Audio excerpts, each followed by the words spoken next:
안녕하세요. 율리시스 18장 페넬로페 편입니다. 제가 가장 좋아하는 작품을 제대로 한번 정리해보고 싶어 시작한 일이었는데 드디어 마지막 시간이 되었습니다. 꽤 힘든 여정이 되지 않을까 생각했는데 많은 분들이 응원해 주셔서 생각보다 즐거운 시간이 되었던 것 같습니다. 감사드립니다. 개인적인 소회는 이 정도 하고 18장 페넬로페 편 소개를 시작하겠습니다. 페넬로페는 오디세우스의 아내 이름입니다. 오디세우스가 트로이 전쟁을 위해 이타카를 떠난 지도 벌써 20여 년이 지났는데요. 그 사이 페넬로페는 수많은 구원자들에게 시달리고 있었습니다. 결국 구원자들의 협박이 거세지자 그녀는 돌아가신 아버지의 수의를 완성하면 재혼하겠다고 말하며 그들을 달랩니다. 그 후 낮에는 옷을 만들고 밤에는 다시 풀어버리며 고통스러운 시간을 견디고 있었는데요. 마침내 죽은 줄만 알았던 오디세우스가 돌아와 구원자들을 모두 죽이고 감격스러운 재회를 하게 됩니다. 페넬로페는 처음에는 오디세우스를 알아보지 못했습니다. 하지만 오디세우스가 그들 부부만 아는 침대의 비밀을 알고 있는 것을 확인하고 재회의 기쁨을 누리게 됩니다. 한 가지 재미있는 사실은 페넬로페는 그리스 신화를 통틀어 소위 현모양처를 대표하는 인물인데 반해 블룸의 아내 몰리는 매우 자유분방한 인물이라는 것입니다. 변화를 주려는 작가의 아이디어이기도 하겠지만 아마도 제 생각에는 그런 것이 그렇게 중요한가? 라는 작가의 생각도 담겨 있는 것 같습니다. 그리고 오디세우스가 그들 부부의 침대의 비밀을 알고 있는데 반해 블룸은 몰리의 침대의 비밀을 끝내 알지 못한다는 차이도 있습니다. 역시 같은 맥락에서 이해할 수 있겠죠. 율리시스 18장은 침대에 누워있는 몰리의 길고 긴 의식의 흐름이 이어집니다. 지난 시간에 말씀드린 것처럼 몰리의 생각에는 쉼표도 마침표도 생략되어 있고요. 게다가 이 작품의 다른 장들과는 달리 정확한 시간도 알려주지 않습니다. 아마도 시간과 공간 그리고 모든 사회적 제약을 뛰어넘어 자유롭게 펼쳐지는 그녀의 의식의 흐름을 표현하고자 선택한 방식인 것 같습니다. 형식의 파괴라는 작가의 도전은 끝까지 계속되고 있는 것이죠. 참고로 18장은 예스로 시작해 예스로 마무리됩니다. 지난 시간에 인간 정신의 영원한 긍정으로서의 문학의 역할이라는 문장을 소개해 드렸는데요. 그것 때문인지 몰리의 예스가 더 특별한 의미로 다가오는 것 같습니다. 그리고 예스는 마침내 모든 수수께끼를 풀고 정상에 도착한 독자들을 격하게 환영하는 감탄사라는 생각도 듭니다. 뭔가 해냈을 때 흔히 우리는 예스라고 외치곤 하죠. 블룸은 깊이 잠이 들었고 몰리는 침대에 누워 온갖 생각에 빠져들고 있습니다. 아마 잠들기 전 블룸이 아침 식사를 부탁했던 모양인데요. 블룸이 그런 부탁을 한 것은 예전 시티암즈 호텔에서 생활할 때 이후로 처음이었습니다. 시티암즈 호텔은 블룸이 리오던 부인을 만났던 장소이기도 한데요. 몰리는 블룸이 자신들에게는 한 푼도 남겨주지 않고 재산을 전부 교회에 기부해버린 리오던 부인에게 친절하게 대한 것은 쓸데없는 짓이었다고 생각합니다. 이것은 마치 도스토옙스키의 작품 죄와벌에 등장하는 전당포 노파를 생각나게 하는 일화인데요. 죄와벌의 주인공 라스콜리코프는 전 재산을 교회에 기부한 노파를 도끼로 살해했지만 블룸은 리오던 부인에게 끝까지 친절했습니다. 물론 몰리도 그런 블룸의 친절함을 좋아했죠. 그리고 몰리는 블룸의 엄살에 대해 생각합니다.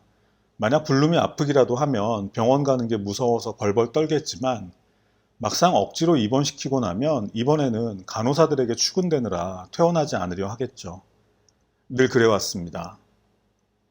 지난밤 블룸이 새벽에 들어온 이유는 애인 때문인 것 같지는 않습니다. 그런 낌새가 있었다면 그녀가 눈치채지 못했을 리가 없었을 텐데요. 몰리는 아마도 블룸이 밤의 여인과 시간을 보냈다고 생각하는 것 같습니다. 뭐 그런 종류의 일이라면 상관없습니다. 40살쯤 된 남자들은 다들 그렇게 날뛰게 마련이죠. 다만 예전의 하녀 메리 드렉스콜의 경우처럼 집안에서 그런 문제를 일으키는 것은 절대 안 됩니다. 결코 묵과할 수 없는 일이죠. 어쨌든 성생활은 중요한 것입니다. 지난번 보일런이 은근히 신호를 보내왔을 때 자신 또한 같은 방식으로 대답해 주었습니다. 남편이 아닌 다른 남자에게 먼저 키스할 수 없는 건 매우 답답한 일입니다. 사람은 누구나 그러고 싶을 때가 있는 것인데 말이죠. 언젠가 만났던 유태인 사제는 그녀를 약간 매춘부 취급하는 게 거슬리긴 했지만 어쨌든 일은 벌어졌습니다. 가톨릭 사제와의 관계도 좋을 것 같습니다. 경건한 향내가 날 것 같기도 하고 또 사제라면 자기 쪽에서 조심할 테니 소문이 날까 걱정할 일도 없을 것 같습니다. 하지만 보일런이 돌아가는 길에 현관에서 그녀의 엉덩이를 너무 노골적으로 두들긴 건 기분이 좋지 않았습니다. 마치 말이나 당나귀 취급을 받는 것 같아서 말이죠. 관계를 마친 후 깊이 잠들었을 때 갑자기 울렸던 천둥 소리는 마치 하늘이 그녀의 행위에 노여움을 표시하는 듯해서 몹시 놀랐습니다. 저녁에 천둥 소리가 여러 사람들을 놀라게 했던 것 같은데요. 만약 자신이 다시 아이를 가질 수 있다면 그래도 보일런보다는 블룸의 아이였으면 좋겠습니다.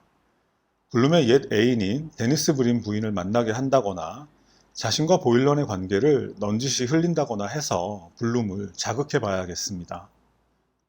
블룸을 다루는 건 아주 쉬운 일입니다. 가슴을 슬쩍 만지게 해준다든지 키스라도 한번 해주면 사내들이란 다 녹아떨어지고 말죠. 하지만 처음엔 소심한 블룸이 사랑 고백을 망설여서 애가 탔습니다. 그래서 슬쩍 당신이 좋아요 라고 말해 주었습니다. 세상에는 불임 부인의 남편처럼 이상한 사람도 많지만 블룸은 누구에게나 친절하고 언제나 깔끔합니다. 하지만 분명히 변태적인 기질이 있는 것도 사실입니다. 결혼 전에는 속옷을 한 조각 잘라달라고 조르기도 했고 침실 모양을 물어보기도 했습니다. 그래서 결국 끼고 있던 장갑을 줘버렸죠. 연애할 때 블룸은 매일 아침 편지를 보내왔습니다. 몰리는 블룸의 그런 면을 좋아했습니다. 보일러는 다음 주 월요일에 다시 오기로 했는데 약속이 깨지지 않았으면 좋겠습니다. 보일런과 연주 여행을 떠나게 되면 그는 기차의 칸막이 객실에서부터 그녀에게 출근될지도 모르겠습니다. 만약 그 여행에서 돌아오지 않는다면 사람들은 그들이 사랑의 도피를 했다고 수군대겠죠. 블룸이 실종 신고를 할지도 모르지만 상관없습니다. 하지만 보일러는 결혼하고 싶은 남자는 아닙니다. 그리고 그녀는 스페인에서 사귀었던 가디너 중위를 생각합니다. 안타깝게도 그는 보호전쟁에 참전하기 위해 남아프리카로 떠났다가 그곳에서 장티푸스로 사망하고 말았습니다. 저녁 때마다 마시는 흑맥주 때문인지 요즘 뱃살이 점점 올라오는 것 같습니다. 로션도 다 떨어졌는데 블룸이 사왔는지 모르겠습니다. 가난은 그리 좋은 게 아닙니다. 블룸과 달리 자신은 수중에 있는 돈을 척척 쓰면서 살고 싶습니다. 나이 들어갈수록 사람은 돈이 더 필요하죠. 그런데 올해 자신의 나이가 31인지 33인지 잘 모르겠습니다. 그렇게 중요한 문제는 아니지만 몰리의 나이는 35입니다. 몰리는 아직 흑인과 관계를 해보지 못한 것이 못내 아쉽습니다. 그리고 자신이 태어나던 해 그녀의 고향인 지브롤터를 방문했던 바람둥이 영국 황태자를 생각하는데요. 만약 그가 조금만 더 일찍 스페인에 도착했어도 그녀는 황태자의 딸이 되었을지도 모르기 때문이었습니다. 그러면 평생 부자로 살았겠죠. 빨리 블룸이 저 따위 신문사 일을 그만두고 은행의 높은 자리에 앉아서 하루 종일 돈이나 세는 그런 일을 했으면 좋겠습니다. 자신의 풍만한 가슴을 아주 좋아하는 블룸을 위해 가슴을 더 살찌게 해봐야겠습니다. 스페인에 있을 때는 모든 군인들이 그녀의 가슴을 음탕한 시선으로 쳐다봤었죠. 한때 블룸은 그녀에게 누드 모델을 권하기도 했었습니다. 그때는 블룸이 실직했을 때라서 몰리가 헌 옷가지들을 팔기도 하고 커피하우스에서 피아노를 치기도 했죠. 어려운 시절이었습니다. 저녁에 내린 소나기는 매우 상쾌했습니다. 스페인의 더위는 정말 끔찍했죠. 이웃에 사는 친구와는 함께 잠들기도 하고 또 아침에는 베개 싸움을 하기도 했습니다. 몰리의 첫사랑인 멀비는 광장에서 그녀를 만날 때마다 뚫어지게 쳐다보곤 했습니다. 스페인에 있을 때는 너무 더워서 의자에 앉아 있으면 땀에 젖은 속옷 때문에 엉덩이가 의자에 끈적끈적 달라붙곤 했습니다. 다음번에는 보일런이 조금 더 긴 편지를 써주었으면 좋겠습니다. 지난번 편지에는 그리 대단한 것이 없었기 때문인데요. 이 순간 몰리는 지금까지의 그녀답지 않은 생각을 합니다. 그대로 옮겨보면 사실이든 아니든 사랑이란 당신의 하루 종일과 인생을 가득 채워서 언제나 뭔가에 대해 생각하게 하고 당신의 주위를 신세계처럼 보이도록 하지 라는 문장입니다. 몰리가 처음 받았던 연애 편지는 멀비가 보낸 것이었습니다. 그는 편지에 찬미자라고 서명했고 그리고 첫 키스를 해주었습니다. 멀비 또한 아일랜드 출신이었고 두 사람은 지브롤터에서 즐거운 시간을 보냈지만 역시 헤어질 시간은 금방 다가왔습니다. 그는 다시 돌아온다고 약속했지만 벌써 20여 년이 흘렀습니다. 몰리의 아버지는 멀비처럼 아일랜드 출신이었지만 어머니는 스페인 출신이었습니다. 어머니의 이름은 루니타 라레도라는 아름다운 이름이었는데요. 번역하면 작은 달이라는 뜻이었습니다. 멀비는 결국 인도로 떠났습니다. 처음에는 글을 읽는 게 몹시 힘들었지만 결국 멀비에게서 작별 선물로 받은 반지는 남아프리카로 떠나는 가드너 중이를 위한 작별 선물이 되었습니다.